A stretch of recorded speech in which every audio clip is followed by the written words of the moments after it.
669-047, 669-157. State of Ohio versus Dominique Hullum. Good morning, Mr. Hullum. Good morning, Judge. Mr. Hullum is in court with his attorney, Bill Mooney. On behalf of the state of Ohio is Prosecutor Zach Anderson.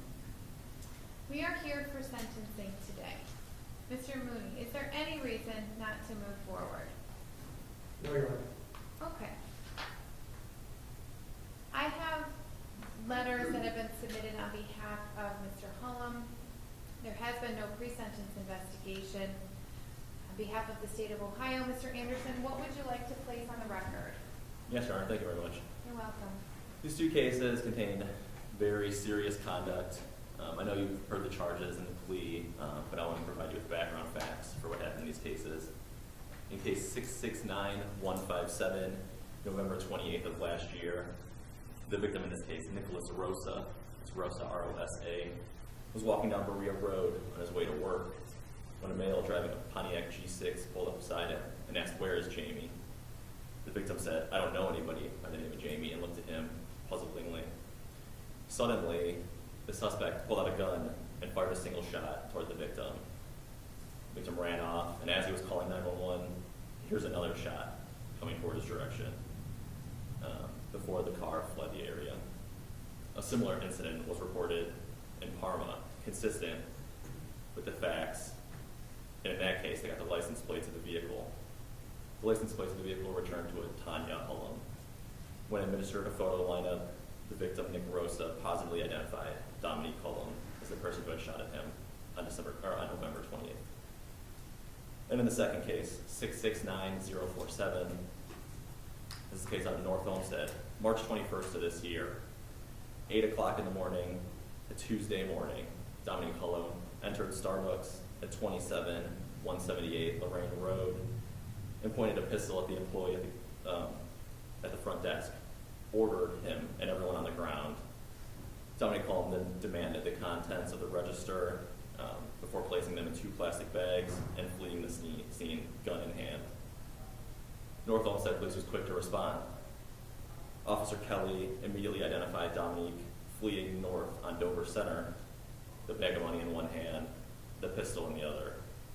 As Officer Kelly bumped Dominique to try to get him to drop the gun, Dominique turned and fired multiple shots into the front of Officer Kelly's patrol vehicle, nearly striking Officer Kelly as he was leaving the vehicle. Dominique then fled the scene in a Ford Focus and led police in a short pursuit down Dover Center into a cul-de-sac neighborhood on Kingston Circle. The cars became trapped in mud in the backyard of Kingston Circle, with Detective Roman parked behind the suspect and Officer Jack Butcher forward and to the side, pinning his car in place. As Officer Butcher emerged from his vehicle, Dominique raised his firearm and again fired a single shot through the windshield at Officer Butcher, before engaging in a nearly 30-minute standoff with the police before being taken into custody.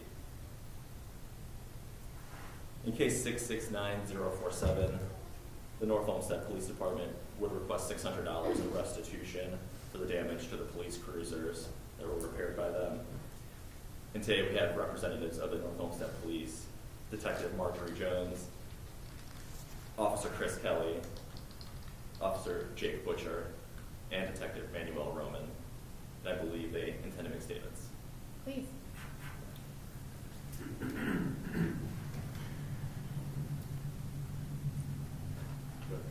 You can come to the podium.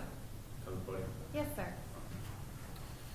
And could you tell me your name and spell it for me, please? Yes. Officer Chris Kelly, K-E-L-L-E-Y, with North Olmsted Police Department. All right, officer, what would you like me to know? I would just like to say 2 things I was raised on. I was raised on many things, but 2 principles were justice and forgiveness.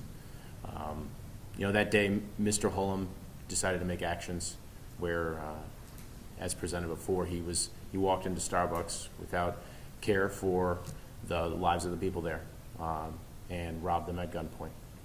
Where he then encountered me, fired 1 shot into the front of my cruiser directly at me, second shot as I'm exiting the cruiser, re-aiming towards where my position was, and fired another shot before getting in his cruiser or his car going towards a school zone into a neighborhood, where he engaged in more gunfire with officers. You know, the justice portion that I was raised on is, you know, our actions, there's consequences for our actions. And as the court sees fit for Mr. Hullum's actions that day, you know, I trust that those will be done. On the forgiveness aspect, that was another aspect I was raised on. And Mr. Hullum, I do forgive you. I've been praying for you and will continue to do so. And I don't know what everything that you're going through, the demons that you have in your life, but I hope during this time that you're able to find some healing with that. And with the support of hopefully your family as well, being able to help you through that. I hope that does happen.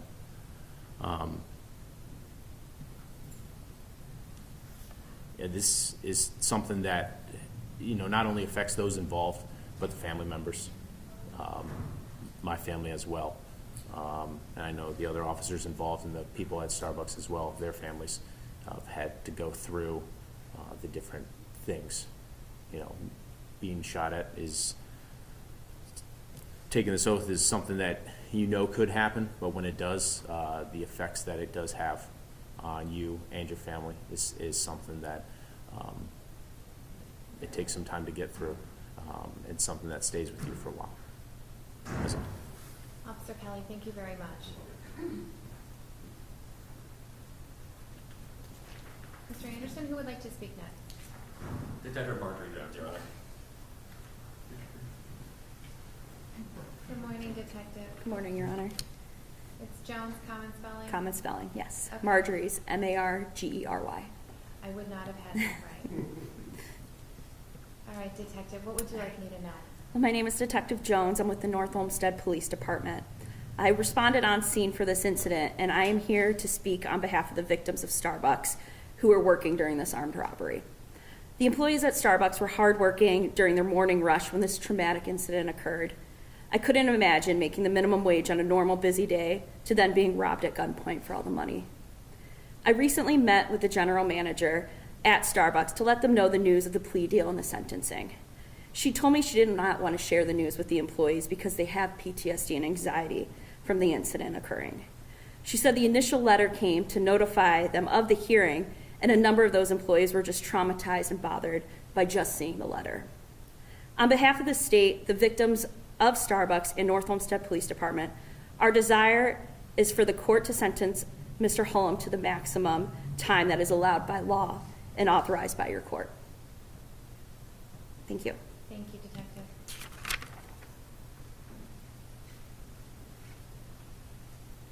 Mr. Anderson? Regarding prior convictions, the defendant has previously. No one else wishes to speak? I don't believe so. Okay. Sorry about that. That's okay. He has been previously found guilty of theft, drug possession, aggravated robbery, and robbery. Has spent 3 years in prison. And regarding a sentence, the state would request that the court hand out a sentence to the defendant reflecting the extremely serious nature of the conduct and reflecting the facts that you heard here today. Thank you, Your Honor. Thank you. Mr. Mooney, on behalf of your client. Thank you very much, Your Honor. Good morning. Good morning. Certainly, as described, the crimes that were committed are very serious, Your Honor, and there's no denying that. Mr. Hullum stepped up last week and admitted to committing those crimes. And, Your Honor, this morning I want to tell you a little bit about Mr. Hullum. He's 31 years old, grew up in the city of Cleveland, in the Ohio City area. And, Judge, he comes from a good family. Most of his family is here this morning with us. His mother's here, his grandmother's here, other members of his family. And with the court's indulgence, I think his grandmother would like to say a few words. Your Honor,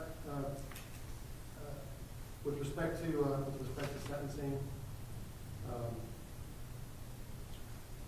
Dominique is ready to serve a sentence. We would ask that the court can consider a few things.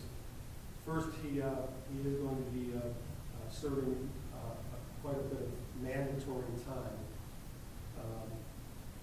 and considering the purposes of felony sentencing, and the fact that considering those purposes, minimum sanctions according to law are required. Minimum sanctions don't mean a few years in prison, Judge. Here, certainly, Mr. Hullum's going to be facing a minimum mandatory of 11 years. And I'd ask Your Honor to consider that while in prison, he's going to have an opportunity to get rehabilitated.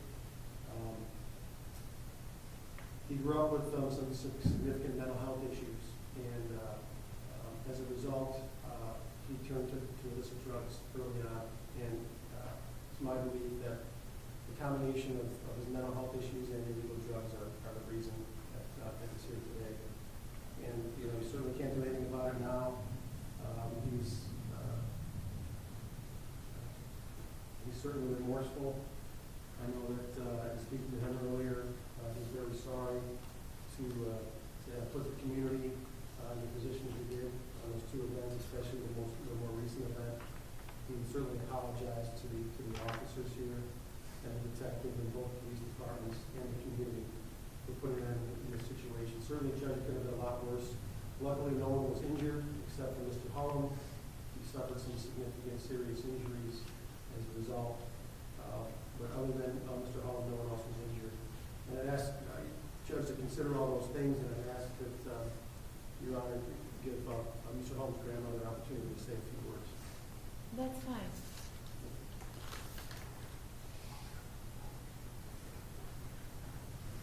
Yeah.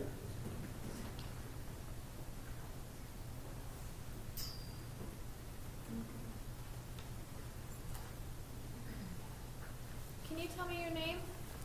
My name is Diangela Sweden, Soueidan. Ms. Sweden, I just read your letter, so thank you. What would you like me to know? As in the letter, I was there when Dominique was born in the delivery room. And his childhood was mostly uneventful growing up. I saw the tape of the news of the robber at Starbucks. Then I found out it was Dominique the next day.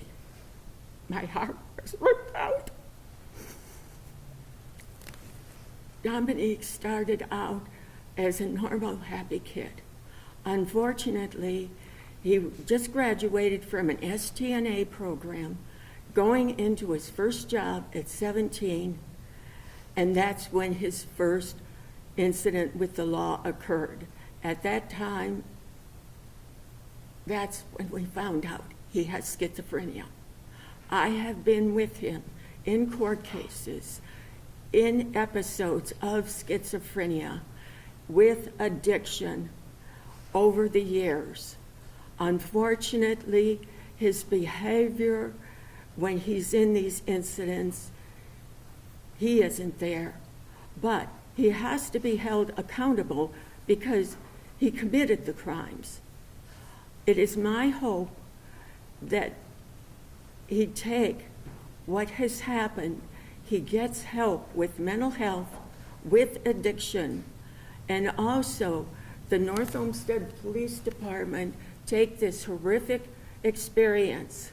If this was a comedy, everybody would be laughing at the stupid antics and everything that took place, but it's not a comedy. And take this, take it in, and learn how to deal with mental illness in a full-blown case, with addiction, and too many people are dying, both people on the streets and police officers. Somehow, we have to take the initiative, create a program to go in and reach young people before they get to be a Dominique. Dominique has had guardian angels through all these episodes, also with people around him, that nobody has been shot, killed. As looking at the tape, you're waiting for somebody to die. It didn't happen. Let's take this and make it something that hasn't happened before. His angels were with him. The angels were with all the people around him. He needs help. He needs medication. He needs to, Dominique, get his life straight. He's the one that has to turn it around with all the advantages that he can possibly have during his incarceration. Thank you. Thank you.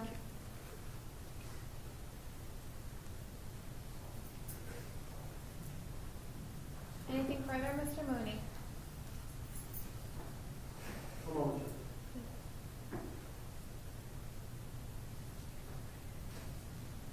All right, Mr. Hullum, is there anything that you wish to say? Yes, Your Honor, I just want to just sincerely apologize to the officer. You know, I wasn't in my right state of mind, you know. I didn't mean to hurt anybody.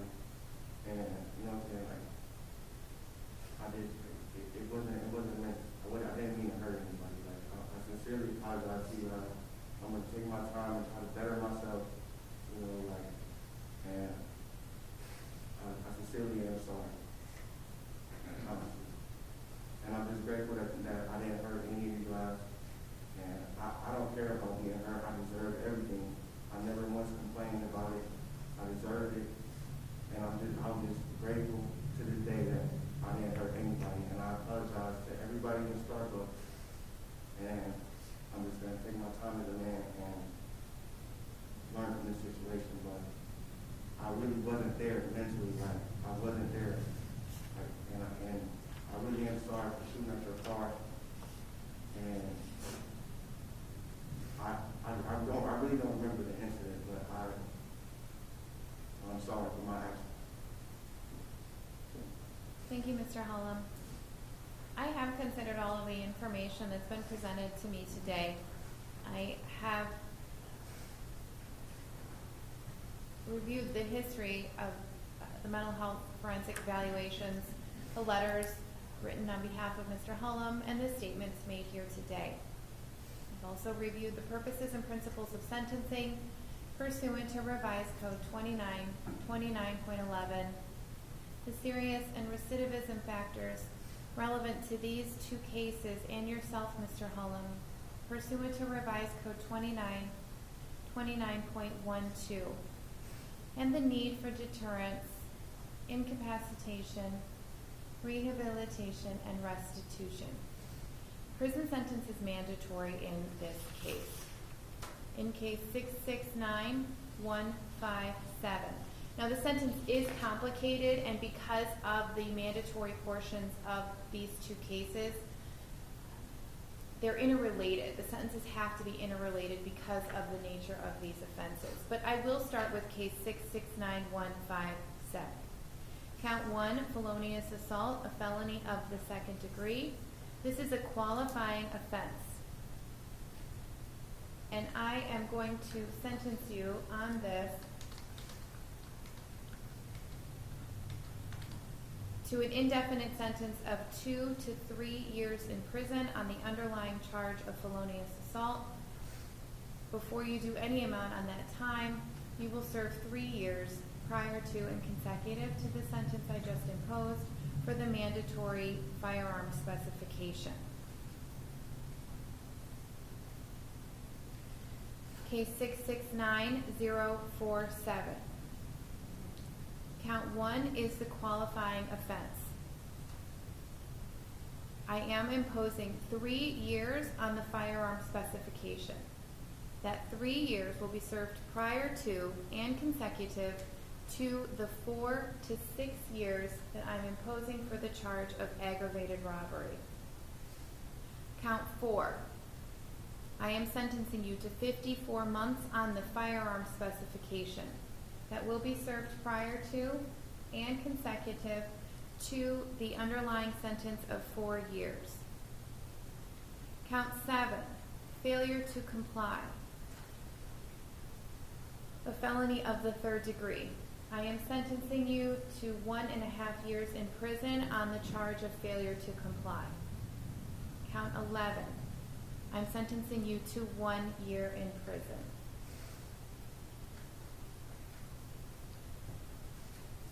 Now, Pursuant to Revised Code 2929.14B1G, by law, all three firearm specifications across the two cases have to be run consecutively.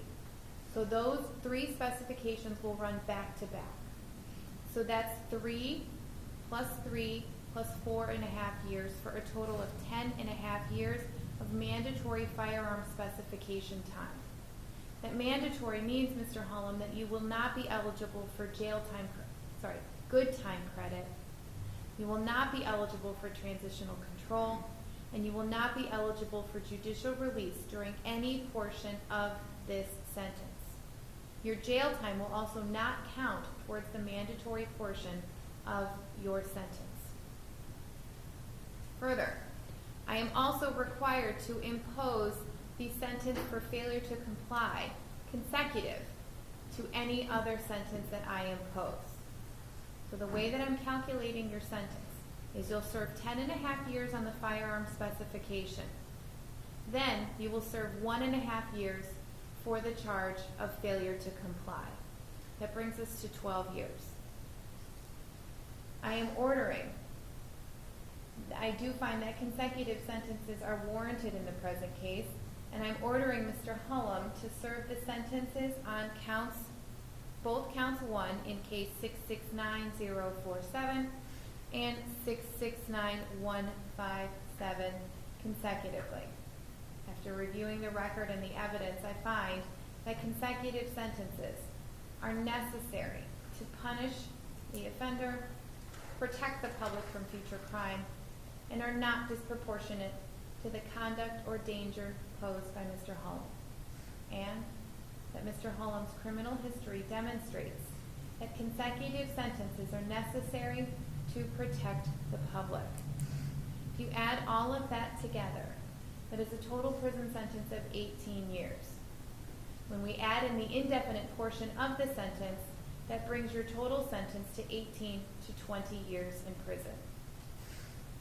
You will get jail credit of 252 days that will count towards the sentence that you are serving once you finish the mandatory portion of your sentence. Mr. Hullum, please turn forward. On those qualifying sentences, it is presumed that you will be released when you finish your minimum term unless the Ohio Department of Rehabilitations and Corrections determines that you must remain in prison for bad conduct. This decision is made by the Ohio Department of Rehabilitations and Corrections, not me. If you are not released when your minimum term ends, you will serve an additional specified period of time and be given a new release date. You will be released on that date unless you are again denied release for bad conduct. This process will repeat until you are either released or until you finish your maximum term. Once you finish serving the mandatory portion of your sentence, you would then be eligible for good time credit. This is anywhere from 5 to 15%, and that goes against your minimum sentence for good behavior. I have the right to deny your good time credit, but before that could happen, I would assign an attorney to represent you, and we would have a hearing. I'm ordering restitution in the amount of $600 to the City of North Olmsted for case 669047. The mandatory license suspension for the charge of failure to comply is 10 years. During this time, you will not be eligible for any driving privileges, for work or anything. There are no driving privileges during the period of the suspension. Seeing that you will be serving a lengthy prison sentence, I will waive the fines and court costs that are associated with both cases. When you are finished serving your prison sentence, the State of Ohio Adult Parole Authority will have a mandatory 2-year period of supervision up to a maximum of 5 years. And this is called post-release control. If you fail to comply with the terms of any post-release control supervision, the Adult Parole Authority could modify or extend your supervision and make it more restrictive. They could incarcerate you for up to half of the sentence I've just imposed here today.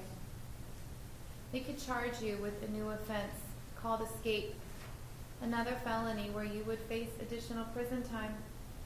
And if you commit a new crime while on post-release control, you could face the maximum penalties under the law for that new crime committed. There are further conditions that you are to have no contact with the victims in both cases, although since you are serving a prison sentence, I cannot enforce that order.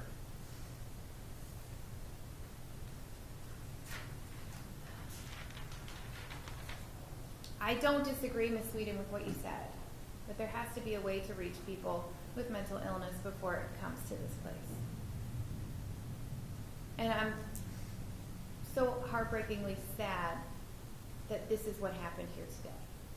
The trauma that your family will go through, knowing that your loved one will be serving a lengthy prison sentence, it's horrible.